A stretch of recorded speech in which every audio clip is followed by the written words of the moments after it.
সেই নরেন্দ্র মোদী ভারতবর্ষের প্রধানমন্ত্রী, সবচেয়ে জনপ্রিয়তম নেতা, আবার মেলবন্ধন ঘটতে যাচ্ছে। তখন যে মেলবন্ধন ছিল সেটা ভার্চুয়াল মোডে বলতে পারি আমরা এখনকার দিনে, কারণ মোদীজি এখানে ছিলেন না।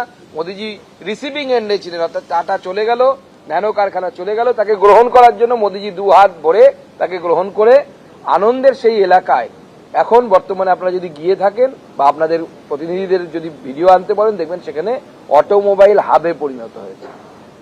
এবার দুটো পক্ষকে তুলনা করা যাক কি হলো। ধরে নিন সিঙ্গুরে আইটিআই আছে, পলিটেকনিক আছে বা ইঞ্জিনিয়ারিং কলেজ আছে, হুগলি জেলাতে কোথাও না কোথাও আছে, বহু জায়গায় আছে।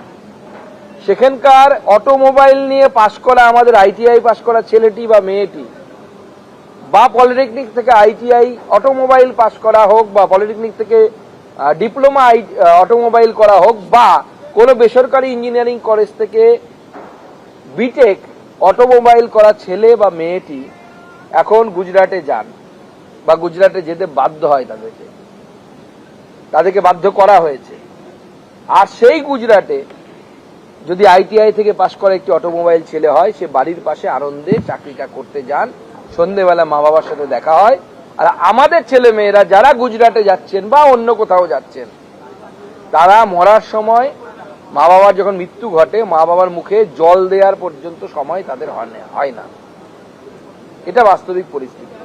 17 বছরে মমতা বন্দ্যোপাধ্যায় এখানে এটাই করেছেন, এবং উনি অনিচ্ছুক চাষিদেরকে নাকি রেশন দিচ্ছেন, পেনশন দিচ্ছেন। কিন্তু তাদের সাথে আমি কথা বললাম, এবং তাতেও নাকি শুনলাম আবার নাকি কাটমানির ব্যাপার আছে, যেখানকার বিধায়ক নাকি কাটমানি নাই, তা থেকেও নাকি আবার এরা যে কত নিচে নামবে, মানে ভিখারিরও পরাকাষ্ঠার নিচে চলে যাচ্ছে আর কি। ভিখারিরাও এত লোকের এইরকম সমস্ত লোকের কাছ থেকে টাকা চাইবে না আজকে।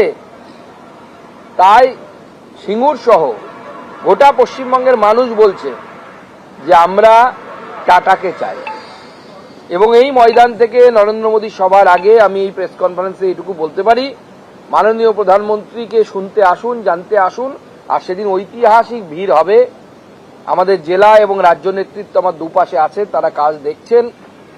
এবং এই যে 3টে শেড করা হয়েছে, ওপারে রাস্তা, আমার বিশ্বাস বা আমার যে এক্সপেকটেশন বা অ্যাজাম্পশন বলতে পারেন, এগুলো সব ছাপিয়ে রাস্তা অবধি এবং রাস্তার ওপারের জমি অবধি ভিড় পৌঁছে যাবে সেদিন নরেন্দ্র মোদীর কথা শুনতে, নরেন্দ্র মোদীকে দেখতে। এবং নরেন্দ্র মোদীর এই হাত ধরে আমার বিশ্বাস এই সিঙ্গুর থেকে মমতা বন্দ্যোপাধ্যায়ের উত্থান হয়েছিল, নরেন্দ্র মোদীর হাত ধরে এই সিঙ্গুর থেকেই মমতা বন্দ্যোপাধ্যায়ের পতন হবে।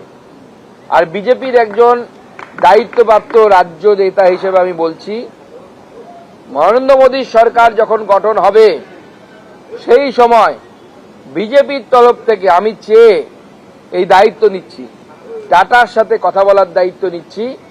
টাটা আবার সিঙ্গুরে ফেরত আসবে, সে ফেরত আনার কাজ আমরা করব, ভারতীয় জনতা পার্টি করব। এবং এই পশ্চিমবঙ্গের শিক্ষিত যুবক যুবতী, ITI pass, BTech pass, polytechnic pass, graduate, তাদের হাতে কর্মসংস্থানের ব্যবস্থা ভারতীয় জনতা পার্টি করবে। এর সাথে সাথে দ্বিতীয় যে বিষয়টি আপনাদের সামনে আমরা তুলে ধরতে চাই, আমাদের সর্বস্তরের নেতৃত্বের সামনে, আগামী 17 এবং 18 তারিখ এই 2 দিনই 2 ঐতিহাসিক সভা হতে চলেছে। 17 তারিখ মালদাতে, আপনারা জানেন শাহাপুরের কাছে একটি মাঠে, এবং 18 তারিখ এই সিঙ্গুরের মাঠে। এই দুদিনই মাননীয় প্রধানমন্ত্রী নরেন্দ্র মোদীর নেতৃত্বে বাংলার রেল যোগাযোগ ব্যবস্থায় যুগান্তকারী পরিবর্তন হতে চলেছে। এবং এই যুগান্তকারী পরিবর্তনের মধ্যে আপনারা জানেন যে বাধা হয়ে দাঁড়ায় হচ্ছে তৃণমূল কংগ্রেস।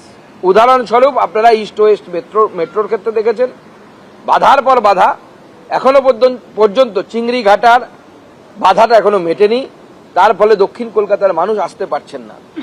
গত কয়েক মাস আগে মাননীয় প্রধানমন্ত্রী এসে উনি উদ্বোধন করেছিলেন মেট্রোর।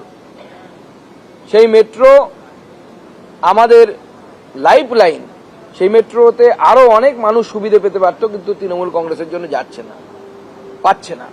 পশ্চিমবঙ্গের প্রায় 60-61 খানা প্রজেক্ট শুধুমাত্র জমি না দেওয়ার জন্য পশ্চিমবঙ্গে রেলের প্রজেক্ট আটকে আছে। আর তার মধ্যে এই যে এত বাধা, এত বিপত্তি, এত স্পিড ব্রেকার সরকার, তার মধ্যে মাননীয় প্রধানমন্ত্রী আগামী 17 জানুয়ারি মালদার পুণ্যভূমিতে পা রাখবেন এবং সেই দিন এর আগে যেটা কেউ করেনি, উত্তরবঙ্গের মানুষকে কেউ সেইভাবে রেল যোগাযোগ ব্যবস্থার কথা ভাবেনি, ভোট ব্যাংক হিসেবে ভেবেছে। সেখান থেকে 2টি বন্দে ভারত স্লিপার ট্রেন আর তার সাথে 6টি অমৃত ভারত এক্সপ্রেসের উদ্বোধন মাননীয় প্রধানমন্ত্রীর করকমল দ্বারা হবে। একসাথে ভাবতে পারেন, 2টি বন্দে ভারত স্লিপার। এই বন্দে ভারত নিয়ে আমাদেরকে অনেক কথা শুনতে হয়েছে। আমাদের বিরোধীরা বলতেন বন্দে ভারত বড় লোকদের train, AC train. Vande Bharat sleeper মানে সেখানে গরিব মানুষ, পরিযায়ী শ্রমিক থেকে শুরু করে যারা চিকিৎসার জন্য বিভিন্ন জায়গায় যাচ্ছেন, তারা সেই সুবিধে অ্যাভেল করতে পারবেন। এবিপি আনন্দ, এগিয়ে থাকে, এগিয়ে রাখে।